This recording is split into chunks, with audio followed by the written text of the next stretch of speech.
இயேசுவுக்கே புகழ். பொதுக்கால ஞாயிறு 13ஆம் ஞாயிறு வாசகம். முதல் வாசகம் 2 அரசர்கள் நூலிலிருந்து வாசகம். அதிகாரம் 4, இறை வசனங்கள் 8 முதல் 11, மேலும் 14 முதல் 16. ஒரு நாள் எலிசா சூனேமுக்கு சென்றார். அங்கே இருந்த பணக்கார பெண் ஒருவர் அவரை உணவருந்தும்படி வற்புறுத்தினார். அதன்பின் அவர் அவ்வழியே சென்றபோதெல்லாம் அங்கே உணவருந்திவிட்டு செல்வார். அவர் தம் கணவனை நோக்கி, நம்மிடம் அடிக்கடி வரும் ஆண்டவரின் அடியவர் புனிதர் என்று நான் கருதுகிறேன். ஆதலால் வீட்டு மேல் தளத்தில் சிறு அறை ஒன்றை அவருக்காக கட்டி அதில் படுக்கை, மேசை, நாற்காலி, விளக்கு முதலியன தயார்படுத்தி வைப்போம். அவர் வரும்போதெல்லாம் அங்கே தங்கி செல்லட்டும் என்றார். ஒரு நாள் எலிசா அங்கு வந்து மாடி அறையில் தங்கி ஓய்வெடுத்து கொண்டிருந்தார். மீண்டும் எலிசா வேறு எந்த விதத்தில் அவருக்கு உதவி செய்யலாம் என்று கேட்டார். அதற்கு கேகேசி, அவருக்கு குறையேதும் இல்லை, ஆனால் அவருக்கு பிள்ளை இல்லை, அவருடைய கணவருக்கு வயதாகிவிட்டது என்றான். எலிசா அவளை இங்கு வரச் சொல் என்றார். அவ்வாறே அவன் அவரை அழைக்க அவரும் கதவருகில் வந்து நின்றார். எலிசா அவரை நோக்கி, அடுத்த ஆண்டு இதே பருவத்தில் உனக்கு ஒரு மகன் பிறந்திருப்பான் என்றார். அதற்கு அவர், என் தலைவரே, கடவுளின் அடியவரே, அடியவளை ஏமாற்ற வேண்டாம் என்றார். இது ஆண்டவரின் அருள்வாக்கு. இயேசுவுக்கு நன்றி.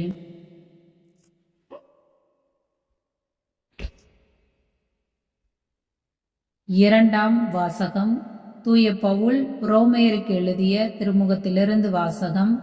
அதிகாரம் 6, இறை வசனங்கள் 3 முதல் 4, மேலும் 8 முதல் 11.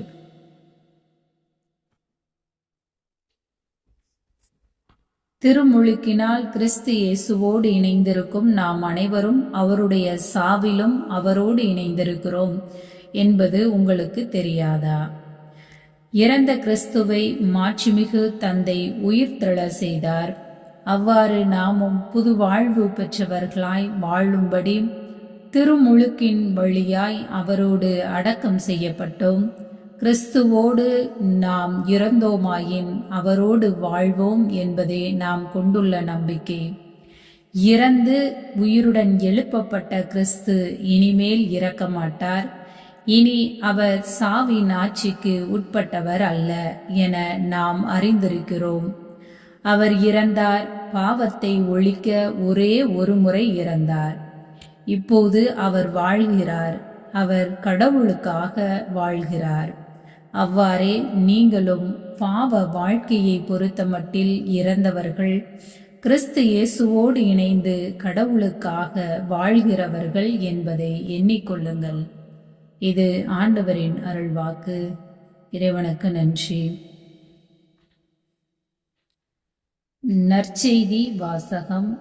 மத்தேயு எழுதிய நற்செய்தி நூலிலிருந்து வாசகம். அதிகாரம் 10, இறை வசனங்கள் 37 முதல் 42 முடிய.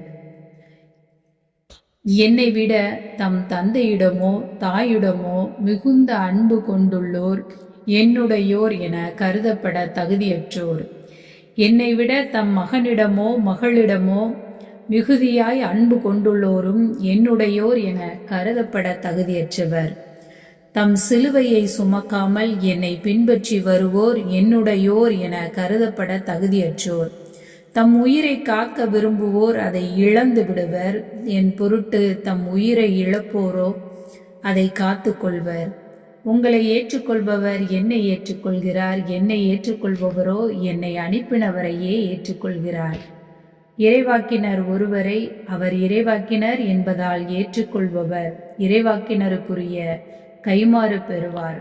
நேர்மையாளர் ஒருவரை, அவர் நேர்மையாளர் என்பதால் ஏற்றுக்கொள்பவர் நேர்மையாளருக்குரிய கைமாறு பெறுவார். இச்சிறியோருள் ஒருவருக்கு அவர் என் சீடர் என்பதால் ஒரு கிண்ணம் குளிர்ந்த நீராவது கொடுப்பவரும் தம் கைமாறு பெறாமல் போகார் என உறுதியாக உங்களுக்கு சொல்கிறேன். இது ஆண்டவர் வழங்கும் அருள்வாக்கு. கிறிஸ்துவே உமக்கு புகழ்.